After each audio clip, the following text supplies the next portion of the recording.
Hello, everybody. We're so cramped in here because we are all rearing to talk about our latest If You Ask Me video. Once Scott sits down. Keep going. Once we lost track of it. There it is. I don't know if you see it. I don't want product placement up in here. You can barely see it, but You'll see it. the movie is Eternal Sunshine of the Spotless Mind, featuring Jim Carrey, Kate Winslet, Elijah Wood, Kirsten Dunst, Mark Ruffalo, like Tom a plethora Wilkinson. of others. Tom There's- Wilkinson, yeah. Everyone is in Man's this the- movie. All right, let's just get right into it. We'll start on that side. Scott, what did you think? I've actually only watched this movie twice. Okay. The first time I loved it and watched it and felt a certain way the first time. And I watched it a couple days ago and felt completely different at the end. Okay. Not that I didn't like it. I still loved it. Yeah. But I actually looked at it as in a completely different view, and I mean, yeah, I don't really know. I have a whole list of shit to talk about, but All right. let's just keep it going. Yeah, Trace, what did you think? I saw this movie. This is probably third time we watched it today. Okay. Third time I'm probably watching. I think overall, and I saw it a while ago. Like the first time I saw it when it came out, and it was super hype then. So I was just like, I don't know. I feel like I was like not as much of a critical thinker when I was looking at movies then. So I just kind of took it at surface value, and I didn't really like it as much as I do now. But yeah, just watching it again, especially being so fresh in my mind, it is a fantastic movie, and I really do like it a lot. All right. So, Austin, what do you think? Oh, by the way, this is Austin. this is my brother Austin. Hi, everybody. Totally forgot about that part. I had seen it previously in bits and pieces throughout, a couple watches of it, but never like truly saw the whole thing. And I was having trouble. I was trying to do some other things while watching it today, and I was having trouble doing my other things. I was like super invested in it. Definitely like the twists and turns with the kind of the romance part of it. So yeah, 2 thumbs up for me. For sure. I really like this movie. I think it was in my top 50. I don't know. I believe it was. Yeah. No one will know. Maybe not. I don't remember at No this one point. will It's ever been know. like 2 We'll just years. have to redo it. It'll be completely different. Too. Yeah, probably at this point. I really enjoy this movie. I've always been a huge fan of comedic actors turning into more serious roles. I think this is probably one of Jim Carrey's best movies in general, including comedy. I don't know what else. We're talking about this movie actually because we had a request from a fan. Ooh, fan request. Fan Been a while. This is a fan Been a request. while. So that's why it's not like this movie is like super new or anything like we've been trying to do, but we had a fan request, so we listen. So if you guys want to ask us anything, ask us to review a movie, please do. The writing in this movie was Charlie Kaufman, man. Yeah. I know I messed that up like a year ago. I called him Andy Kaufman, so I had to like slowly get into that. You got him. Yeah, you definitely made fun of me for it. But yeah, so what did you guys think of the writing? I mean, the dialogue, the story, everything. I think that's the strongest point of the movie, honestly. Like, I mean, the direction is very well done too, but Charlie Kaufman is such an original writer. Like all of his movies are just his screenplays in general are just so unique, but they like tie together in such a way that I don't know. You still get the full emotions, even maybe more so like different type of emotions. Like Scott said, I mean, he saw 2 different time periods, and he got 2 different positive emotions from this movie. So, yeah, I really do like the oddity, feel to the overall movie, especially in the writing. Yeah, I think Kaufman does something so weird with the way he writes is that his plot takes place in the real world, but what's going on, the catalyst that drives the story is so outlandish. Oh yeah. It's like it's so weird. It's like putting a circle inside a square almost. There's a square inside a circle. Yeah. It's like it shouldn't belong there, but it's just so intriguing that I mean, every one of his movies are just so unique and fun to watch. Yeah, one that comes to mind being John Malkovich. It's just Right, such a unique movie, but it's yeah. so intriguing to watch. I love it. But yeah, no, it's great. Great work here too. Yes. But also like how Kaufman, I mean, how they switch the roles of like Jim Carrey would normally be that Kate Winslet role, Yeah. and Winslet would normally be that role of Jim Carrey. The So longing for love and yeah, the way they just switch it around. I mean, Yeah. I don't want to plagiarize. That's like verbatim out of Kate Winslet's mouth. Is it really?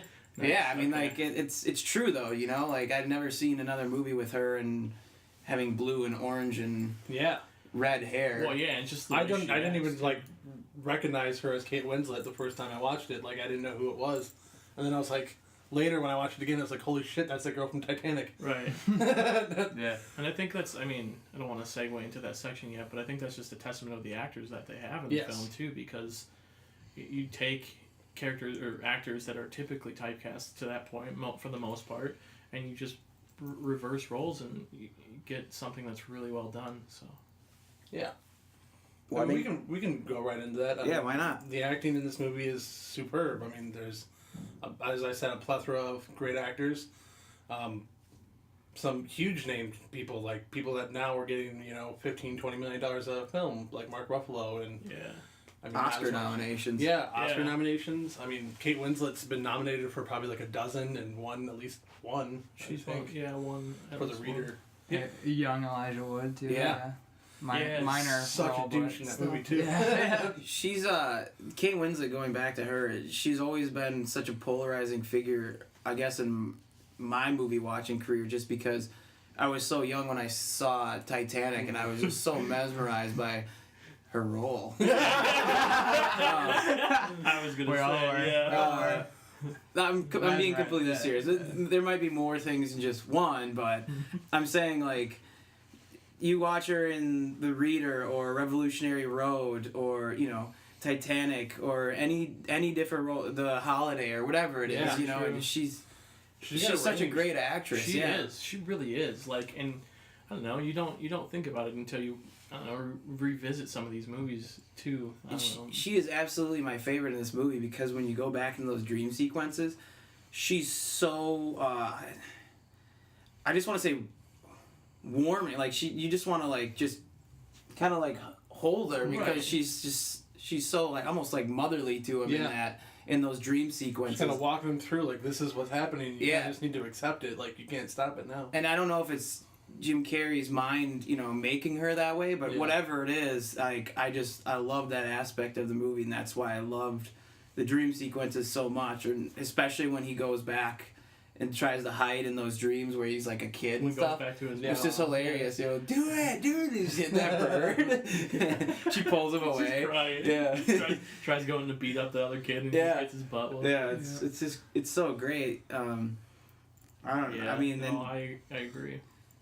But I also enjoyed, and I don't know about you guys, I mean, just the small things between Elijah Wood, Kirsten Dunst, and Mark Ruffalo's Yeah. characters, because they're all such goons, and, like, you could see at points in the movie where you think Mark Ruffalo could be more serious, like when he scolds... Right. When he scolds Elijah Wood, and you're like, okay, he's serious, and then they just start laughing about the shit, and it's like, that is definitely the character, and that goes to the directing, and I'm sure Kaufman wrote it in a way to be like that, but to be able to put that on screen, you got to give a nod to your actor and director for sure. for the way that was portrayed, and then Kirsten Dunst obviously is just, she's just as funny. When they're going through the liquor cabinet, and how that plays back in the end, I just always love those parts too. I really like the idea of Elijah Wood stealing his identity, because that's like, you wouldn't even think about that with like mind erasing and stuff like that, and then like that's a big scare, and they just play it like it's like this kind of normal thing and stuff like that.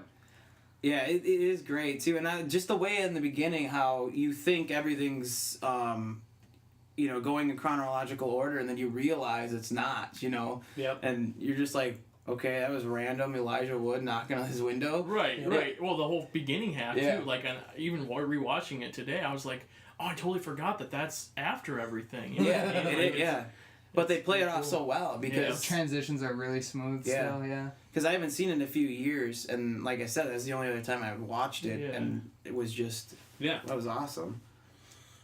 Let's talk about kind of the world they created, because they have, you know, the past memories that kind of like start falling apart at points, and that always sticks out in my mind. It's kind of like Inception and some of these newer movies before, like years before, where like they were messing around with the world around them and kind of changing it and kind of working around it instead of, you know, just having it there as a like scenery. Right, but I think the nice thing about that, in comparison to some of these other big blockbuster movies, is that Gondry uses the camera to create the effects. It's not all CG, you know, where it's.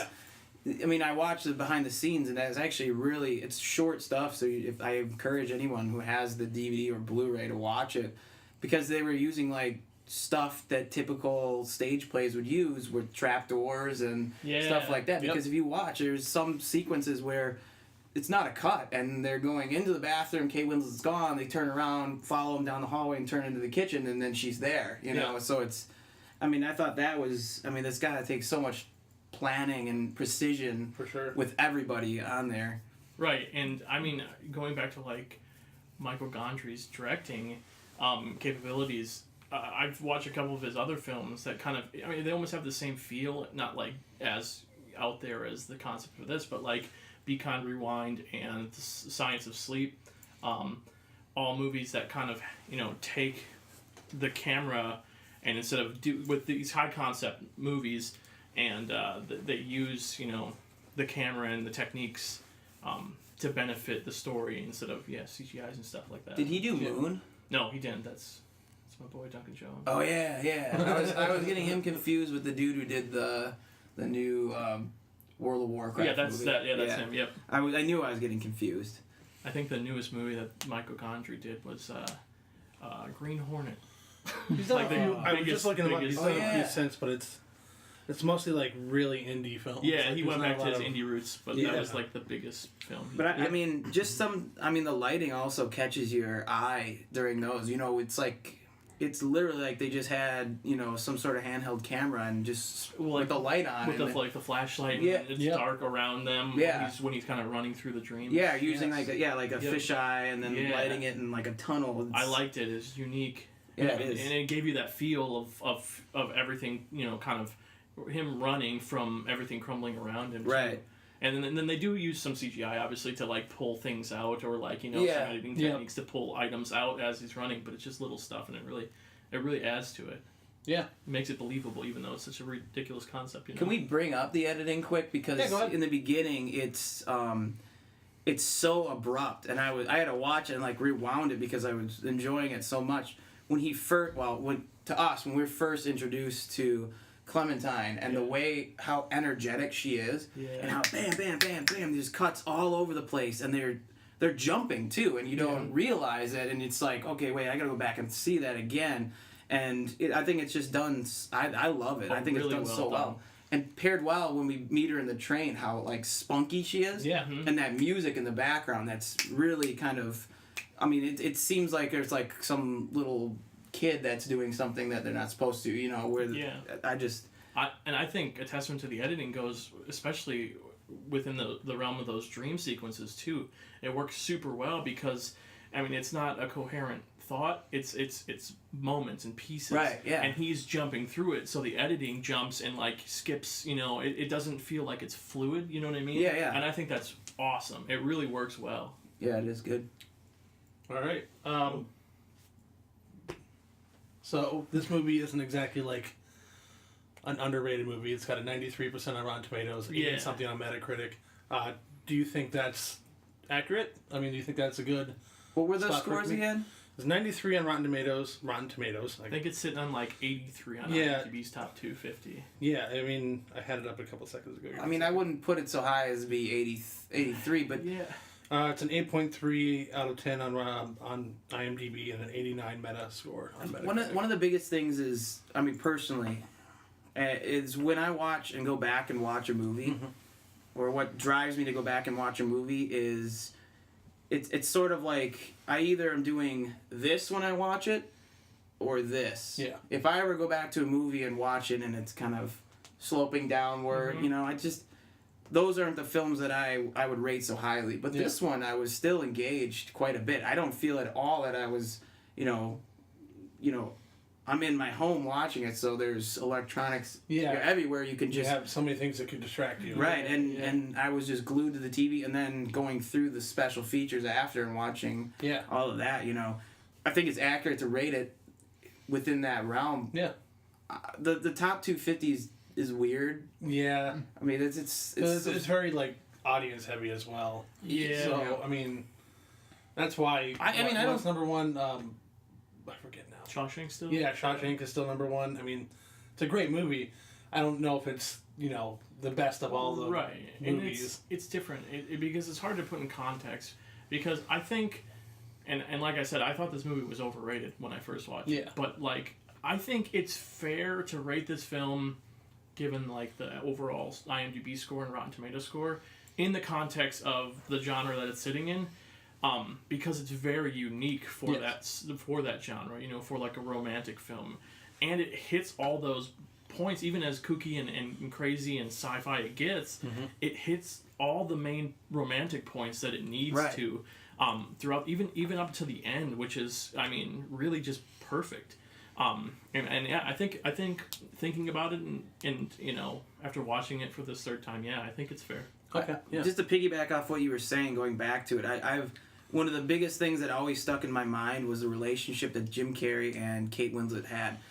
Again, the testament to how they're portrayed and how they're directed on screen. And I think, I said it earlier, but like Winslet, she brings me back to this movie over and over, like she does with a lot of her films. And I that's what I love. So I mean, rewatchability is definitely something that I feel like should go into a rating. And this movie definitely, in my opinion, has that rewatchability. Yeah, you're not going to take 4 hours to watch, to watch it. And even for like all of its like kookiness, like I was saying, and all the Charlie Kaufmanness of the film, it's still like accessible to like everyone though. You know what I mean? Like it's not like one of those indie films that only like people who like that kind of movie can watch. I think it's fair to watch it through anyone. You know what I mean? Because there's bits and points that can be relatable or connect emotionally. So talking about relatability, I think this movie does it really well, uniquely connecting you to the movie, because at the end, like the ending dialogue between Kate Winslet and Jim Carrey, like everybody's felt that, like listening to all these bad things about somebody that you love and then realizing, like, in spite of all of that, let's do this anyways. Like everybody's been there, and everybody's had that like world decaying feeling before in a relationship, and it's really cool to be able to relate to this in such a unique way. So it's just such a weird movie. Yeah, it's still, such a different. Get brought in through emotion. Can we bring up that ending? Because I have a question to pose to all of you. Sure. Do you feel that throughout all of the... I mean, this is where I was split when the first time compared to the second time watching. I would have had two different answers, but do they get back together at the end? Do they make it work? I think so. I think they at least try. I mean, who knows down the line? Sure. It would have been cool to see, but like, they definitely try.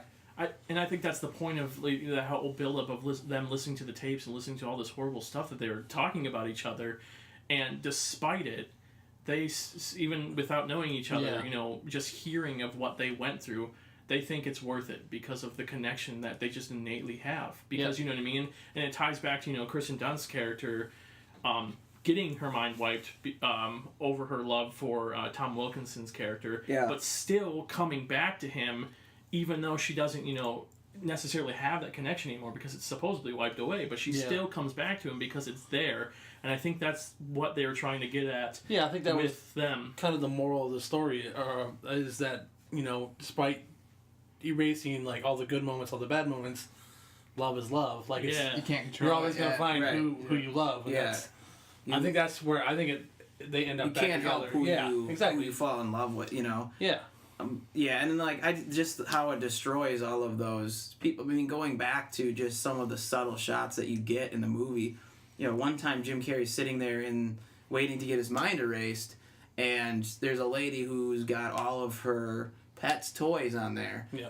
And I was just thinking to myself, like, why would you want to erase the pet out of your mind? Like, what is that gonna do for you?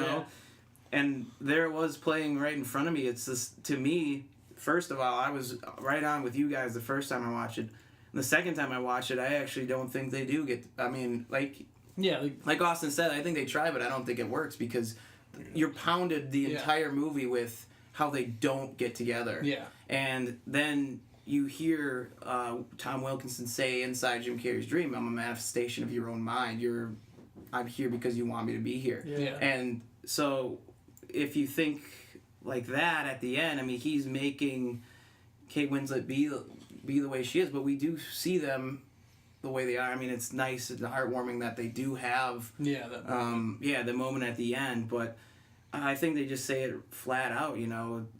Not, I mean, when they're listening to the tape recordings and you know how she says it in the end, you know, I'm going to find that you hold me down and bored and you know. Yeah, I mean, I think that's almost a metaphor for a lot of relationships is, you know what's wrong, but then you keep going back to that person over and over again. Right. And that might be something they were kind of leaning towards. Is and like, even if, like, I mean, because if you think about it, they don't really weigh too much importance on why they broke up in the first place or why they got to the point of, you know, obviously besides the characteristics that they displayed about each other, but they didn't get to the point of why they actually went through with something that, or she did, went through something that drastic. They tell you why he did it, but... Right, but it's still, like, even with hearing all that stuff, they still, at that moment at the end, didn't live through all the good moments either. So maybe, I don't know, I like to think of it as maybe they'll try it again, and most likely, just because over time, these feelings are probably going to come back. Yeah. Right. And maybe they will end up breaking up. And Or maybe having that, like, the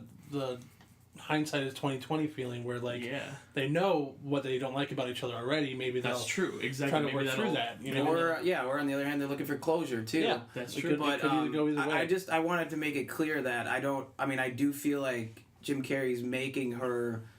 I think his representation of her is so good that she's leading him to these spots, or you know, kind of like finding the strength that he didn't really have, or you know, because it's, I think, you know, one of the big takeaways from this is that even though, you know, not all memories are bad, and even if they're somewhat regrettable, it shapes who you are. Yes, exactly. And so I think even if that relationship doesn't work out, maybe now he's a little bit more outgoing and a little bit less, It's almost you know, changed in his him own a little bubble. bit. Pretty good.